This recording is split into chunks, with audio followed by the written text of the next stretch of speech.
Aller ailleurs pour espérer une vie meilleure, on en entend peu parler et pourtant chaque jour, des migrants, des hommes, des femmes, des enfants tentent de traverser la Méditerranée ou la Manche pour essayer de s'offrir un avenir. Bonsoir Claire Colnet, vous êtes ce soir en direct de Sangatte dans le Pas-de-Calais. Un nouveau drame, un énième drame s'est produit là-bas ce matin.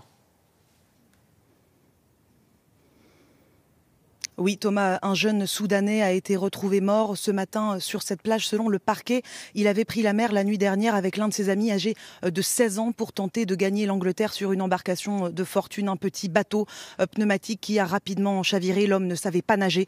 Son compagnon de route a lui été retrouvé vivant mais en état d'hypothermie. Un drame de plus dans une crise migratoire sans fin ici sur le littoral du Pas-de-Calais. Rien qu'aujourd'hui, 50 migrants ont été secourus au large et ils sont de plus en plus nombreux à vouloir tenter la traversée malgré les risques, malgré la surveillance constante des côtes, comme vous allez le voir dans ce reportage réalisé avec Alexandre Lépinet et Aude-Marie Leclerc. Au large de Boulogne-sur-Mer, c'est un petit matin recouvert de brouillard. À bord de son bateau, ce pêcheur peine à manœuvrer tant la visibilité est mauvaise.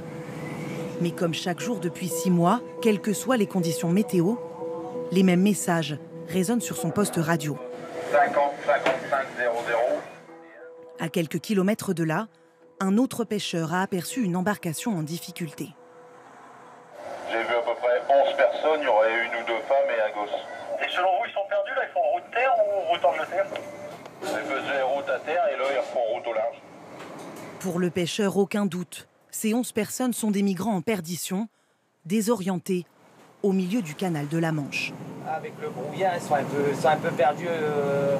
Comme ils partent au nord, là, ils ne devraient pas trop partir cap au nord. Vous avez souvent des appels radio comme ça? Ouais, tous les jours.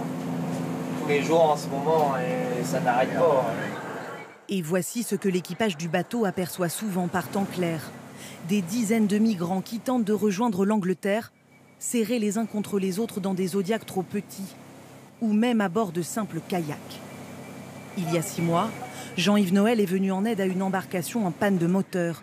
Il était le premier sur zone avant l'arrivée des gardes-côtes français. Ouais, ils étaient bien 7-8, ils sont à 7-8 dans des petits zodiacs de 3 mètres, quoi. Ça fait toujours de la peine. Hein. Avant, il n'y avait que des hommes, maintenant c'est avec des femmes, avec des enfants. C'est... Ouais. Combien sont-ils à vouloir tenter cette traversée à tout prix ? 30 km à parcourir malgré les courants puissants et les nombreux cargos dans cette zone maritime parmi les plus fréquentées du monde. Depuis 10 jours, plus de 1000 migrants auraient réussi à atteindre les côtes anglaises, 4500 depuis janvier. C'est 2 fois plus que sur toute l'année 2019. Beaucoup de candidats au départ attendent leur tour ici, près de Dunkerque. Après 3 ans de voyage à travers l'Europe, cette famille irakienne est déterminée à parcourir les derniers kilomètres. Nissa n'a que 11 ans, mais déjà un rêve, grandir au Royaume-Uni. On a des connaissances sur place, de la famille. On nous donnera notre chance. Son père dit avoir payé 13 000 € à un passeur pour traverser la Manche avec sa femme et ses 5 enfants. Il avait imaginé partir en camion, mais les risques, dit-il, sont désormais trop grands. On a des enfants, ils ne peuvent pas rester silencieux longtemps. Et il y a de plus en plus de contrôles sur les camions. On n'a aucune chance tous ensemble, donc on doit essayer en bateau. Prêt à tout pour quitter ce camp de fortune. Ici, je dors avec mon mari et ma fille. Là, c'est la tente de mon fils. Et offrir un autre avenir à ses 2 enfants. Cette famille de Kurdes irakiens, elle, en est déjà à sa 8e tentative de passage en 2 mois. On a essayé en bateau 8 fois. On veut profiter de la météo favorable. Mais parfois, le moteur ne marche pas, ou alors la voiture du passeur ne vient pas. Et on a déjà été repéré par la police sur la plage. Et toi, tu n'as pas peur de partir en bateau? J'ai pas peur. T'as pas peur? Non. Je sais nager. Quand tenteront-ils de nouveau? Ils refusent de nous en dire plus. Mais d'ici quelques jours ou quelques semaines, c'est peut-être dans cette zone voisine que les conduiront leurs passeurs. Des kilomètres de plages et de dunes que les gendarmes surveillent 24 heures sur 24 pour repérer les traces de passage. Donc là, ici, vous pouvez voir que toute la végétation est écrasée. C'est un endroit où, dernièrement, il y a eu des mises à l'eau de bateaux.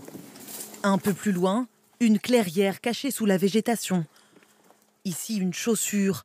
Là, une photo d'identité. Le lieu serait une zone d'attente pour les migrants avant l'arrivée des Zodiacs. Mais les gendarmes le savent, impossible d'empêcher tous les départs. C'est très étendu.